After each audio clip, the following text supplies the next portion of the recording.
Мынау үлкен джип дейміз ба, үлкен внедорожник дейміз ба, конкуренция жоқ негізі аукционда. Объемы 3/5, 2020 Ford Expedition деген автокөлік. Limited, полный комплектацияда, проверенный. Ең алғашқы машиналардың бірі ғой, Ford деген негізі машина.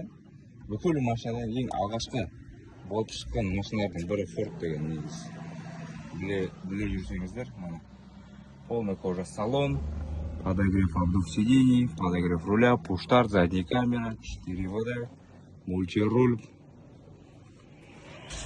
Так, вин-код 2020 көрдіңіз бе? Тағы да 2020 по вин-коду, память сиденьяларымен.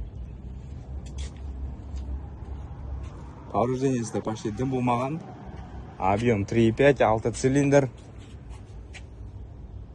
Вот объем, осы бойынша қарасаңыздар болады. Қайда бұның объем? Яқта бір жазылатын еді, мұны 3/5 деген. Limited, конкуренция жоқ. Почти готовый вариант. Ешкім ойнамайды. Ешкім ойнамайды дегенде ойнау мүмкін определенный суммаға дейін. Бастапқы бағасын сұраңыздар. Мынаны вакууммен подерментация болады. Енді кішігірім косяктары бар фарасында.